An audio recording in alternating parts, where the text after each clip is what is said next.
Hey, Viola Worlds Reacts here, and welcome to another blind commentary. Today I'm going to be reacting to the second episode of Historical Equestria, number 2, Starswirl, Equestria, and the Crusades. I do like this series concept. Why, hello again. Hello. Do you remember me? Yes, I do. I'm Sky Shadow, the historical archivist who helped you last time. Yeah, I remember. So, how did you enjoy Volume 1 of the Condensed History of Equestria? It was great. Since you've come back, I presume you've come for the second book in the series. Am I right? Yes. Here we are. Volume 2. Starswirl, Equestria, and the Crusades. Shall we take a look? Okay, here we go. When the Three-Way War was approaching the end of its 4th decade, a certain unicorn stallion began to make a name for himself. Starswirl Though not of noble bearding. birth, he was immensely powerful and conducted studies on numerous spells. However, Starswirl the Bearded did not advocate the war and refused to aid the unicorn monarchy in their fight. Instead, he preferred to keep to his own research and distance himself from the conflict and other ponies as much as possible. I like the only background exception to music. this was his apprentice, a unicorn filly orphaned by the war, whom Starswirl had taken in. However, his apprentice had strong feelings about the war, wanting to see it brought to an end, and as she matured, the two had many arguments about the matter. Eventually, it was the recklessness of his apprentice that forced Starswirl's hoof. On one of their many journeys across the land, they came upon a particularly fierce battle. The Spellstone barrier in an Earth Pony town had failed, and the fighting had spilled into the streets, endangering every pony who lived there. Starswirl's apprentice recklessly charged the battlefield, intent on protecting the young foals of the village from the horrors of war. Fearing for the life of his apprentice, Starswirl at last stepped forward, and using his immense powers, single-hoofedly brought the fighting to a halt, and on the spot, he forced the stubborn tribal leaders into a non-negotiable peace treaty, by literally bullying them into it. Wow. This was known as the Treaty of Stalliongrad. While this ultimately led to the end of this ages-old conflict, sadly, the relationship between Starswirl and his apprentice was not so easily mended. The actions of Starswirl's apprentice had gone against her master's wishes, and while Clover the Clever would become a celebrated magician That's right, in her own forgot. right, Clover the Clever the was a relationship she shared student with her of master Starswirl. was forever strained. Of all the magicians of this era, Starswirl remains the most prominently documented. The princesses have even dedicated an entire wing to his life's work here in the archives. However, the truce he had created between the tribes was fragile, and when Starswirl returned to his studies alone, there was no one to act as mediator. The tribe shared a begrudging peace of necessity. The Earth that ponies looks needed familiar, the sunlight and good weather provided by the If unicorns you don't and recognize Pegasi, it, it's and the every pony was Heartswarming Eve dependent on the play crops they scene. grew. Just with But a years of filter or enmity something were over it, or not so maybe easily recreated. dispelled. Who knows? Their peace was held together by their codependency, but the tribes were cold towards one another at their exchanges, each festering hatred for the others. It wasn't long before the world around them became as cold as their hearts. Right. Almost eerily, a terrible blizzard descended upon the tribes. Earth ponies could not grow their crops, Pegasi couldn't control the ice and strong winds, and the sun was lost behind a dark layer of clouds. Beset by cold, mounting snow, and famine, tempers ran high at the tribal summit. They all blamed one another, and the only thing keeping them from another war was, ironically, the storm itself. Yeah, there's no way to fight in take that. unnecessary risks in such wild weather. Unable to come to a mutually beneficial conclusion, the leaders of all three tribes began to seek a new place to live. Since you've no doubt been to at least one hearth-warming pageant, I'm sure you know the rest of the story. Yes, I do. In their search for a new land, the leaders stumbled on one another and began to fight, which in turn I'm caused glad the blizzard that we're to getting a descend. condensed version of it, because I was They found afraid that themselves they're going trapped to in a do the cave, whole the entire walls story. frozen. Faced by their own inevitable Okay, end, they still are. they at last put aside their differences, creating a magic spark. That spark exposed and defeated the Wendigos causing the blizzard, forming lasting bonds of friendship between the tribal leaders and their attendants. And thus, the nation of Equestria was founded.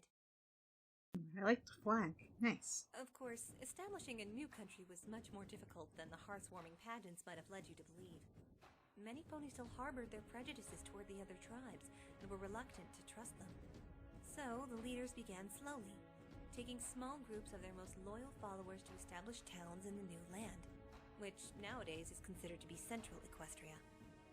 In each settlement, they placed an equal number of unicorns, earth ponies, and pegasi, forcing them to work together to build their new home. This created a bond between them, and as time went on, more such settlements were made. Eventually, the unity started by these small towns spread to all the outlying territories, and soon, ponies of all three tribes could be found all across Equestria. And overseeing it all was the High Pony Council, a government fashioned after the Cloud Senate of Hebanopolis, where the tribal leaders acted as representatives and listened to the concerns of delegates to solve Equestria's problems. Unfortunately, not every pony was so welcoming to these new changes. Oh no. Delegates of the council were chosen by fair election to represent the concerns of their town or region. But in the old kingdom of the unicorns, governing typically fell to the nobles. Suddenly ousted from their former positions, many nobles were unhappy with the new regime. They believed themselves entitled to the lands and tithes they once collected in the name of the crown. Now, they were expected to contribute in return, while the duties of governing and tax collection fell to the delegates. Of all the nobles angered by this change, none were as vocal as Prince Pyrite, a distant relative and former suitor of Princess Platinum. And while the princess served as one of the tribal representatives of the Unicorns Council, Pyrite was plotting rebellion.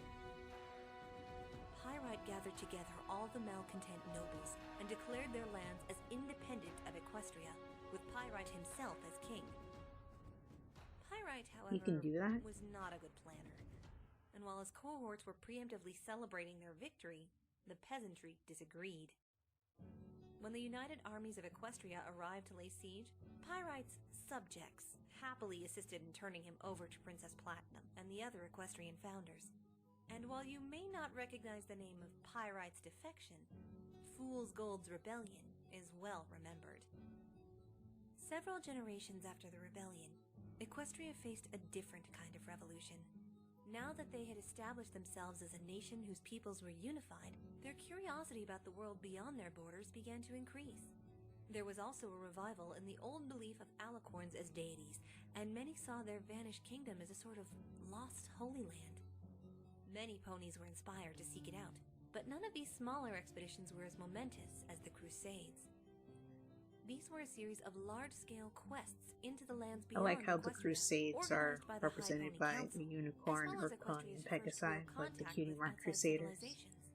I Their also noticed impact in the on previous early Equestrian artwork living that was the enormous, 6 bringing in surrounding trade of new Pyrite goods, with 2 new unicorns, ideas, 2 and new earth ponies, species. and 2 pegasi, But they like the also main sometimes 6. brought other things, like disease or war.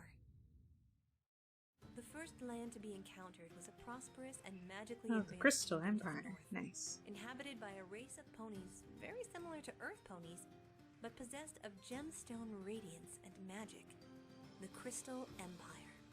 When Equestria had still been divided by war, the Empire flourished, watching sadly from afar. But even Arking Thunder the Great didn't dare attempt to challenge the Empire without magical aid, because the Empire was protected by the great power of the Crystal King. He was a mysterious pony that almost never appeared in public, even to his own people. But he had ruled for centuries, and in the wake of the cataclysm, he created a haven for all those ponies who had come to him in despair. When Equestria at last sought out his nation in the Crusades, he welcomed them peacefully, with friendship and guidance. But the Crystal King never once revealed himself, and Equestria was no closer to the Lost Kingdom. I'm guessing that was Sombra before he went evil? The next crusade sent out was not nearly as successful. Saddle Arabia was an arid and unfriendly land far to the south, past the Badlands. Its inhabitants Still a little built bit their lives upset that we around never few got to rivers see and Saddle oases to Arabia be in the found. show. They kept A country teasing they it, had but they not never of gave it ponies, to us. but horses. At first, things went well, and the Crusaders were welcomed, albeit warily. The Saddle Arabians were particularly uncomfortable in the presence of unicorns and magic, but tolerated them for the sake of trade. Things took a turn for the worse, however, when the Crusaders expressed their interest in finding Alicorn relics. It was learned that within the desert was an ancient temple supposedly built by the Alicorns.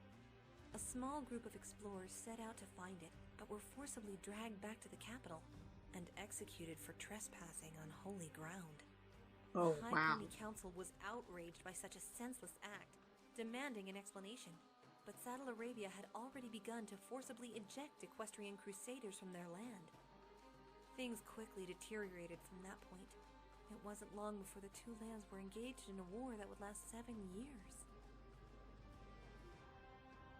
It was a mare by the name Is that of supposed to Enduring be a Patience Pony that took Fight it upon version of the herself 7-Year to end War? the war. Formerly a soldier in the Equestrian army, alone she entered Saddle Baghdad and the palace of Saddle the Sultan Baghdad. to learn his reasons for executing the explorers. Seeing a lone earth pony, the Sultan saw her as no threat and allowed her to remain. Every day, Patience would petition the king for his reasons, and every day she would be rejected. The populace tolerated her presence, but she was often abused and mistreated by them as a scapegoat for the war. Seeing the torment she was suffering at the hands of his subjects, the Sultan's daughter, Princess Mirage, moved Patience into the palace. There, Enduring Patience was taught about the culture and beliefs of the Saddle Arabians, slowly coming to understand their ways. And as she befriended Princess Mirage, the princess too began to plead with her father to talk to the mare.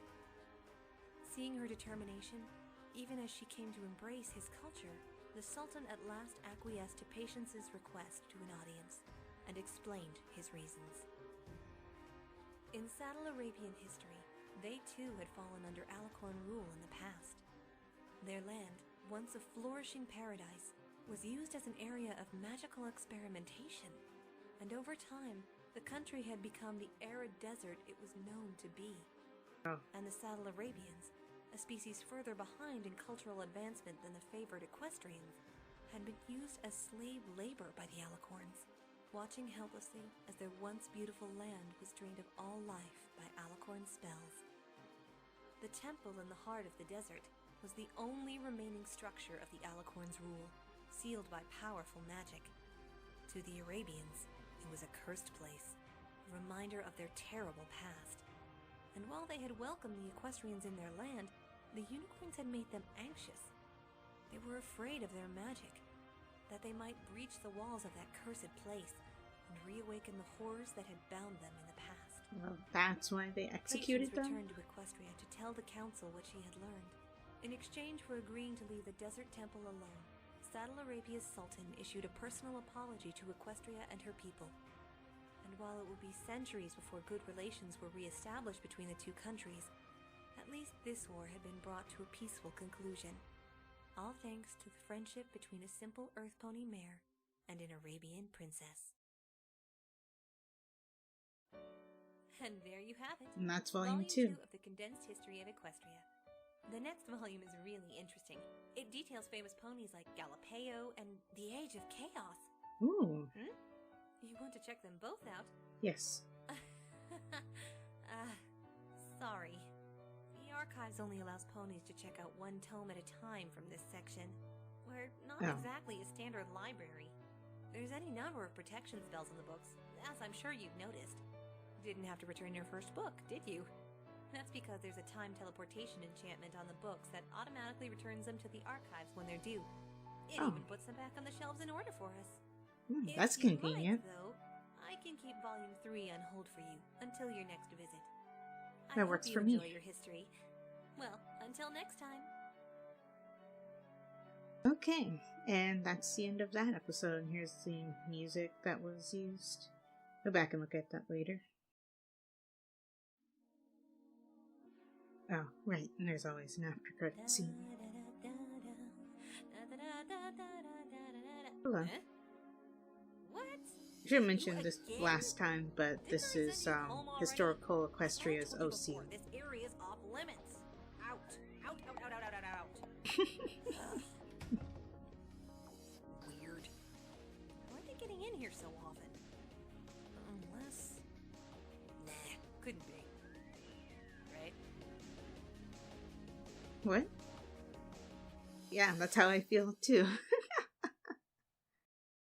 Okay, and that was episode 2. That was really interesting, and I'm liking the storyline of all of these. I guess it's taking stuff that we know that is canon and then just adding a little bit of extra fluff to it. But if this is actually based off of canon stuff that's been established by the creators, which I doubt, it is pretty cool to see a fan project bring it to life.